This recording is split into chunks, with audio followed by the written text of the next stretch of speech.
The Pythagorean philosopher Plato hinted enigmatically that there was a golden key that unified all of the mysteries of the universe. It is this golden key that we will return to time and again throughout our exploration. The golden key is the intelligence of the Logos, the source of the primordial Om. One could say that it is the mind of God. With our limited senses, we are observing only the outer manifestation of the hidden mechanics of self-similarity. The source of this divine symmetry is the greatest mystery of our existence. Many of history's monumental thinkers, such as Pythagoras, Kepler, Leonardo da Vinci, Tesla, and Einstein, have come to the threshold of the mystery. Einstein said, "The most beautiful thing we can experience is the mysterious. It is the source of all true art and science. He to whom this emotion is a stranger, who can no longer pause to wonder and stand wrapped in awe, is as good as dead. His eyes are closed." We are in the position of a little child entering a huge library filled with books in many different languages. The child knows someone must have written those books. It does not know how.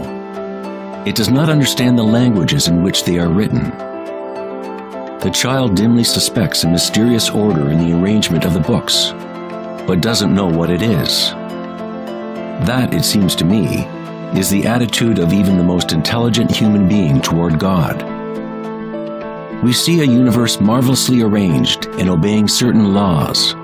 Our limited minds cannot grasp the mysterious force that moves the constellations. Every scientist who looks deeply into the universe, and every mystic who looks deeply within the self, eventually comes face to face with the same thing: the primordial spiral.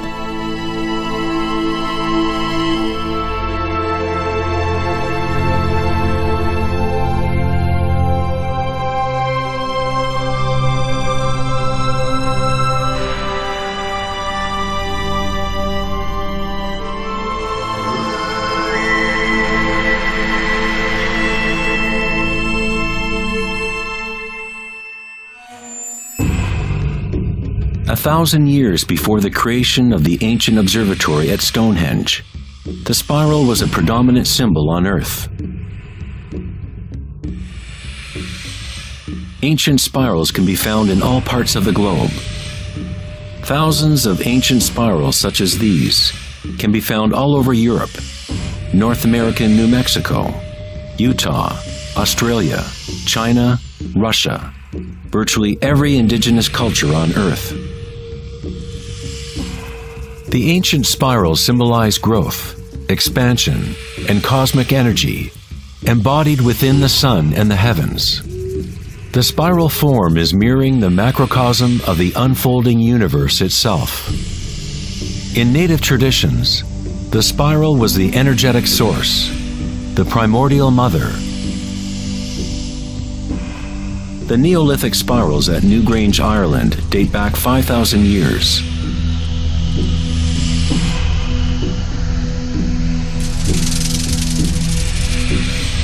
They are 500 years older than the Great Pyramid of Giza, and they are just as enigmatic to modern observers.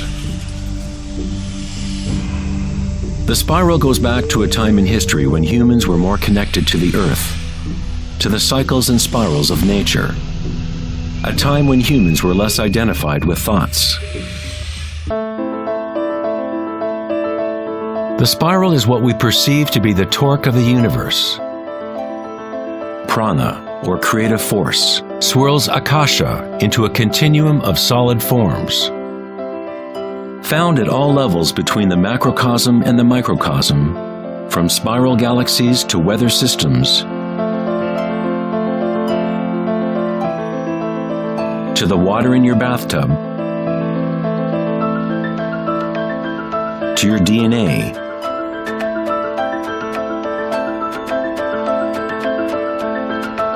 to the direct experience of your own energy. The primordial spiral is not an idea, but rather that which makes all conditions and ideas possible. Various types of spirals and helices are found throughout the natural world. Snails, sea coral,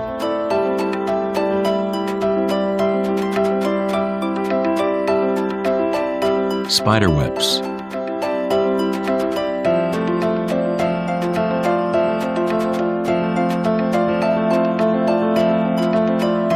fossils,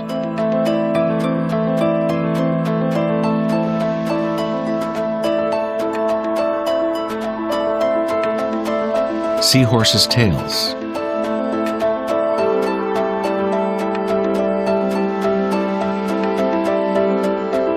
and shells. Many spirals appearing in nature are observable as logarithmic spirals, or growth spirals. As you move out from the center, the spiral sections get exponentially larger. Like Indra's net of jewels, logarithmic spirals are self-similar, or holographic, such that the characteristics of every part are reflected in the whole. 2,400 years ago in ancient Greece, Plato considered continuous geometric proportion to be the most profound cosmic bond.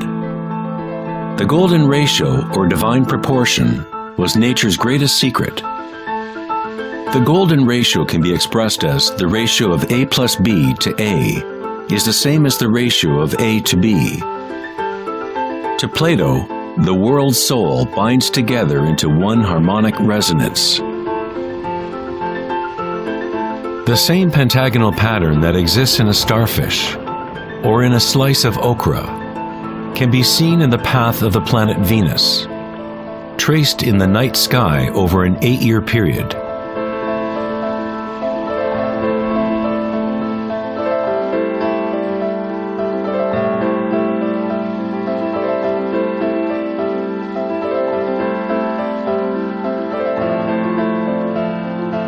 The intelligible world of forms above and the visible world of material objects below through this principle of geometric self-similarity.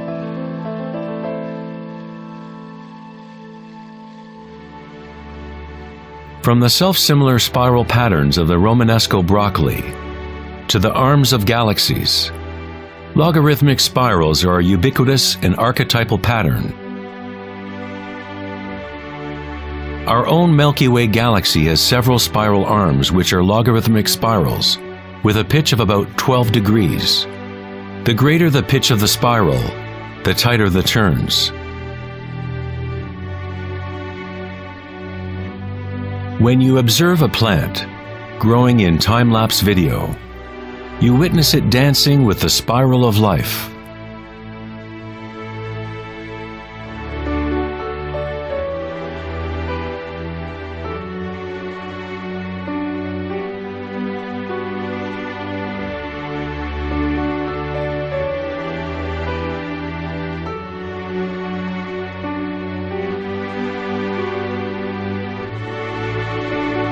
A golden spiral is a logarithmic spiral that grows outward by a factor of the golden ratio. The golden ratio is a special mathematical relationship that pops up over and over in nature. The pattern that is observable follows what is called the Fibonacci series, or Fibonacci sequence. The Fibonacci series unfolds such that each number is the sum of the previous two numbers. The German mathematician and astronomer Kepler discovered that self-similar spiral patterns are observable in the way leaves are arranged on stems of plants, or in the floret and petal arrangements of flowers. Leonardo da Vinci observed that the spacing of leaves was often in spiral patterns. These patterns are called phyllotaxis patterns, or leaf arrangement patterns.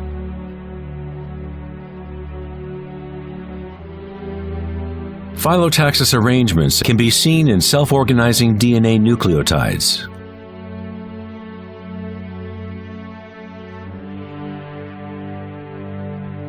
And in everything from the family trees of reproducing rabbits to pine cones, cacti, to snowflakes, and in simple organisms such as diatoms. Diatoms are one of the most common types of phytoplankton, single-celled organisms that provide food for countless species throughout the food chain.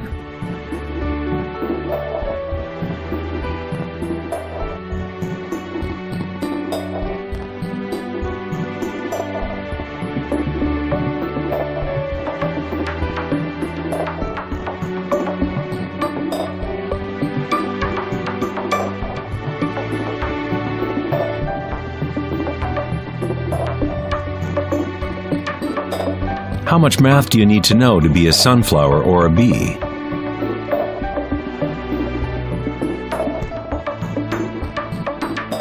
Nature doesn't consult the physics department to grow broccoli.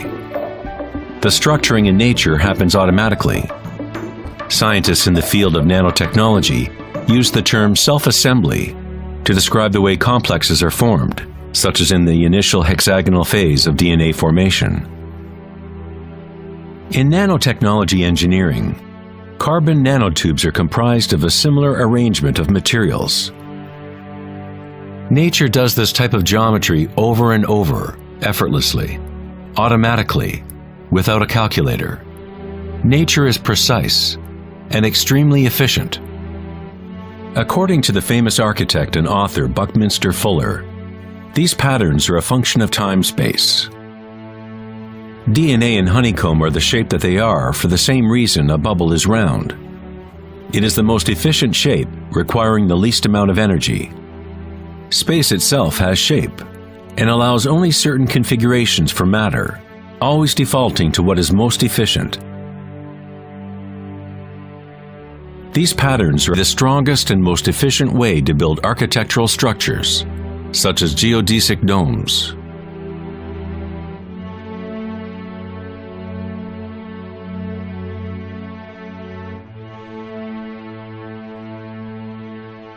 Logarithmic spiral patterns allow plants maximum exposure to insects for pollination, maximum exposure to sunlight and rain, and allow them to efficiently spiral water towards their roots. Birds of prey use the logarithmic spiral pattern to stalk their next meal. Flying in a spiral is the most efficient way to hunt.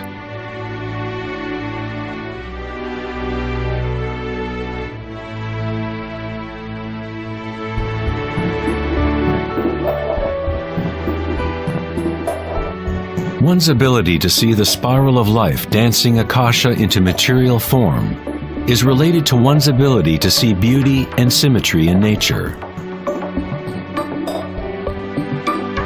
Poet William Blake said, "The vegetative universe opens like a flower from the earth's center, in which is eternity. It expands from stars to the mundane shell, and there it meets eternity again, both within and without."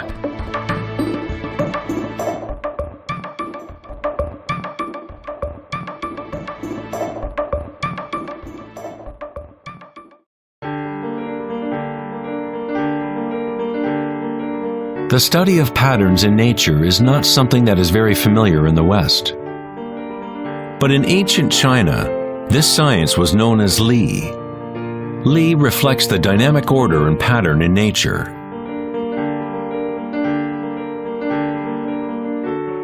But it is not pattern thought of as something static, frozen, or unchanging, like a mosaic. It is dynamic pattern as embodied in all living things.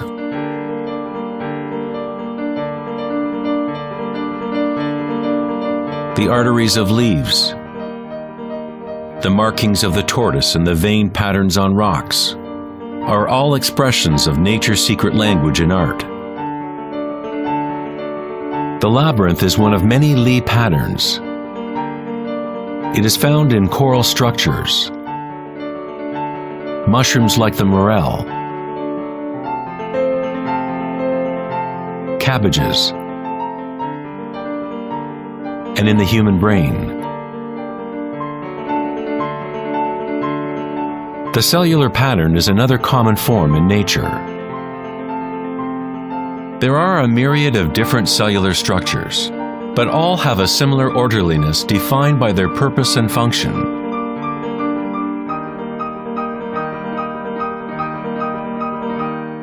It is easy to be mesmerized with the constant play of forms. But what is most interesting is that certain archetypal forms seem to be woven into the fabric of nature at all. The branching pattern is another Lie pattern, or archetypal pattern, that is observable at all levels and all fractal scales.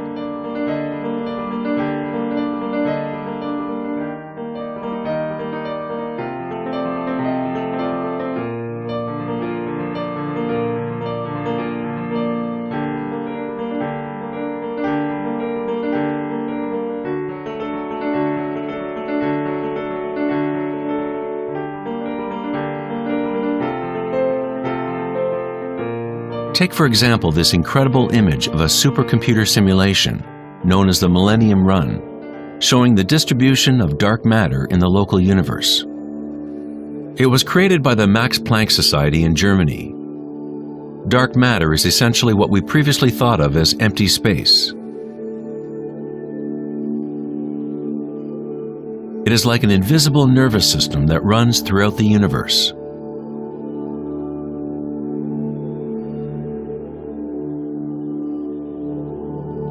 The universe is literally like a giant brain. It is constantly thinking, using a type of dark or hidden energy that science is only starting to understand. Through this immense network, unfathomable energy moves, providing the momentum for the expansion and growth of the universe.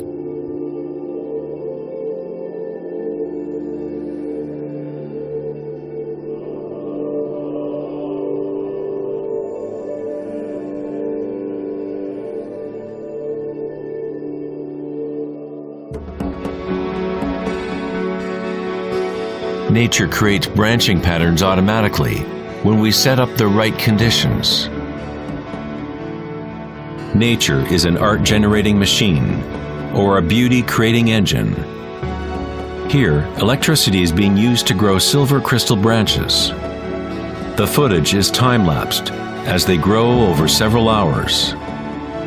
The crystals form on the aluminum cathode, as ions are electrodeposited from a silver nitrate solution. The formation is self-organizing. You are seeing artwork generated by nature itself. Johann Wolfgang von Goethe said, "Beauty is a manifestation of secret natural laws, which otherwise would have been hidden from us forever." In this sense, everything in nature is alive, self-organizing. When higher voltage is used, the fractal branching becomes even more obvious. This is happening in real time.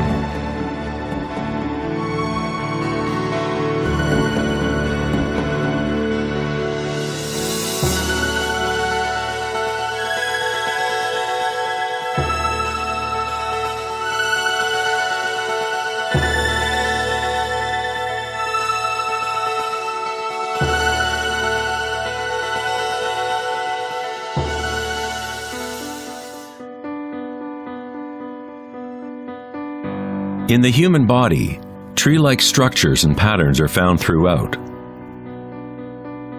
There are, of course, the nervous systems that Western medicine knows about. But in Chinese, Ayurvedic, and Tibetan medicine, the energy meridians are a central component to understanding how the body functions. The nadis, or energy meridians, form tree-like structures. A post-mortem examination will not reveal the chakras or the nadis. But that does not mean they do not exist. You need to refine your tool that you use to look. You must first learn to quiet your own mind. Only then you will observe these things first within yourself. In electrical theory, the less resistance in a wire, the more easily it can carry energy. When you cultivate equanimity through meditation, it creates a state of non-resistance in your body. Prana, or chi, or inner energy, is simply your inner aliveness. What you feel when you bring your consciousness within the body. The subtle wires within your body that carry prana, the nadis, become able to move more and more pranic energy through the chakras. Your wiring becomes stronger as you use it, as you allow energy to flow. Wherever consciousness is placed, chi or energy will begin to flow and physical connections blossom. Within the brain and nervous system, physical wiring patterns become established by repetition. By continually placing your attention within and lowering resistance to the sensations you are experiencing, you increase your energetic capacity.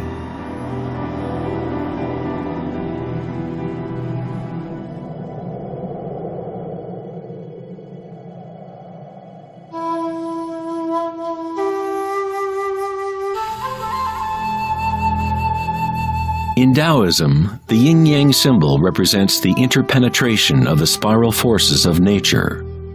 The yin-yang is not two and not one. The ancient concept of the Hara is represented by a yin-yang, or spiral swirl. It is the power center located in the belly below the navel. Hara means literally sea or ocean of energy.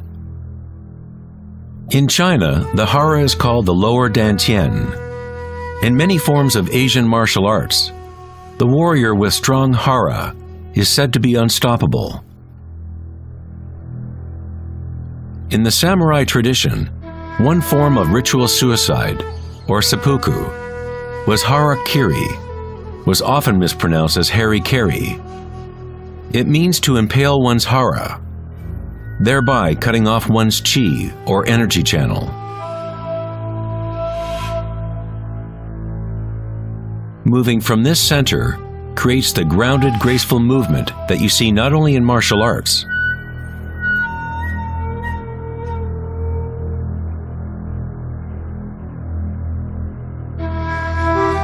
but in great golfers, belly dancers,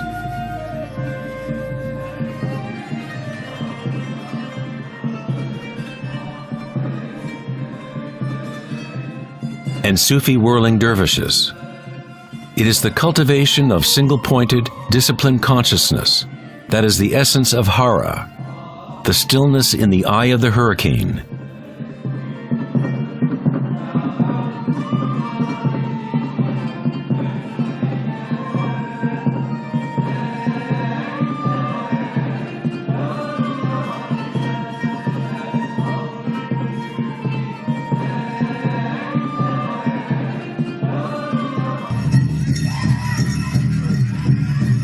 It is the gut instinct in connection to one's energy source.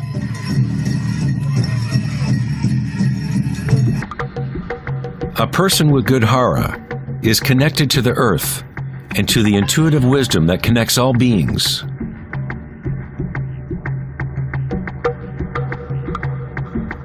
To think with your belly, Hara Dekanganase, is to tap into your inner wisdom.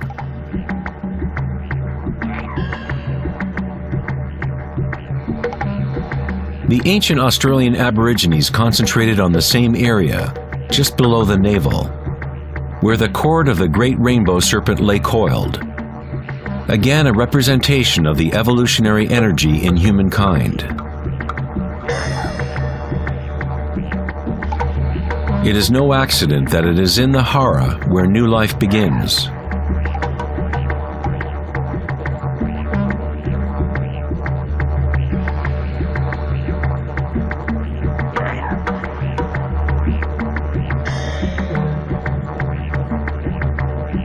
The enteric nervous system, sometimes referred to as the gut brain, is capable of maintaining a complex matrix of connections similar to the brain in the head, with its own neurons and neurotransmitters.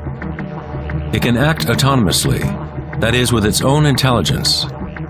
You could say that the gut brain is a fractal version of the head brain, or perhaps the head brain is a fractal version of the gut brain. A healthy bear has strong Hara. When a bear knows where to forage for herbs, it follows the movement of qi through its senses, centered in the Hara or belly. This is the bear's connection to the dream lodge, the place in native traditions where all knowledge comes from, to the spiral of life.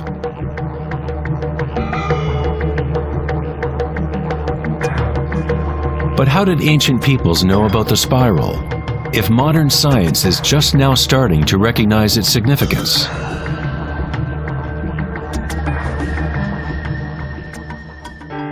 Ask the bees, for they have not forgotten how to love. Bees have a special connection to the source, as part of a symbiotic system, helping beauty and diversity to flourish. They are a bridge between the macrocosm and the microcosm. There is one heart that connects all, a hive mind, if you will. Like an open brain, the hive sends out its dreams into the world to be manifested.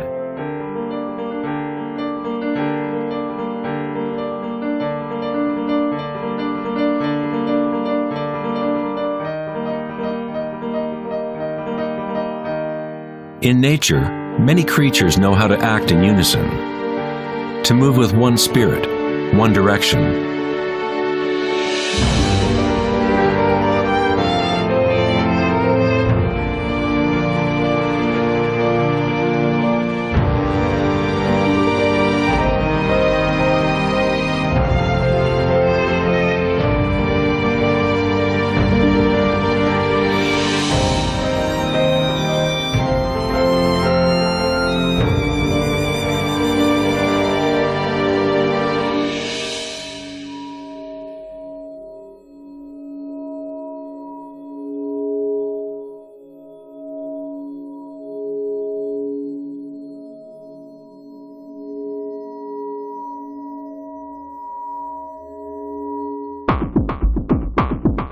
But not all benefit the other species around them. For example, the locust will devour everything in its path.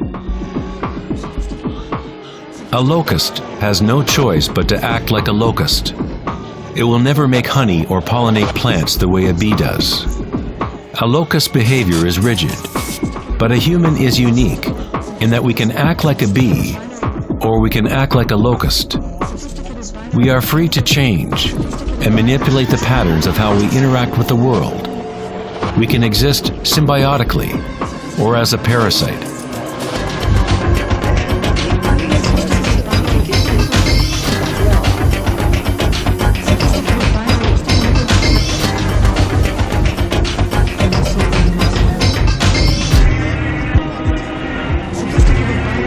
Today, humans try to understand the spiral with the rational mind. But it was never thinking that connected us to the spiral of life. Watch and fear. We have always been connected.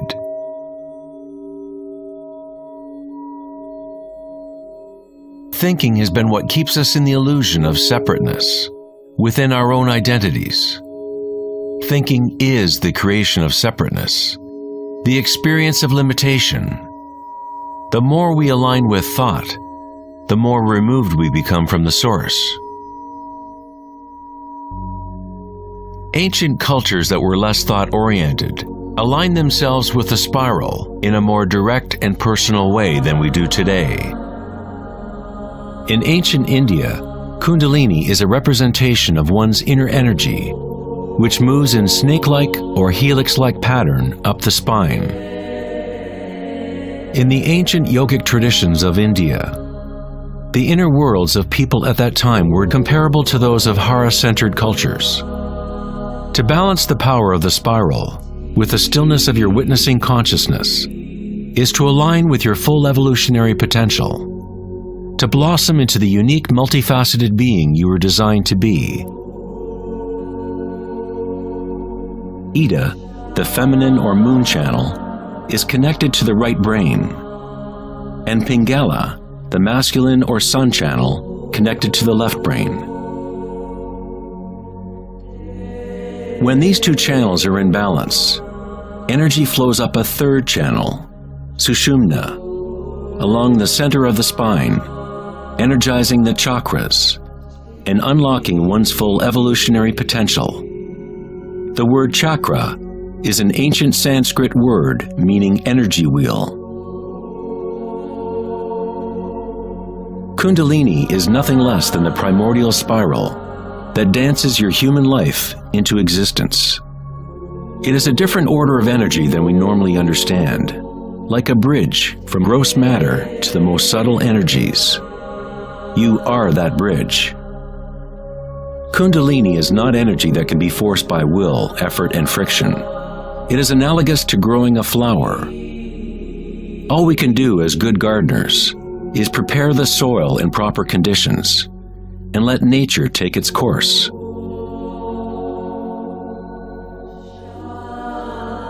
If you force a flower to open prematurely, you will destroy it. It grows with its own intelligence, with its own self-organizing direction. The egoic mind, which fixates on the outer world, is what keeps you from experiencing your true inner vibratory nature. When consciousness is turned within, it becomes like the sun's rays, and the lotus within begins to grow. As Kundalini awakens within oneself, one begins to see the signature of the spiral in all things, in all patterns within and without. This spiral is the link between our inner worlds and our outer worlds.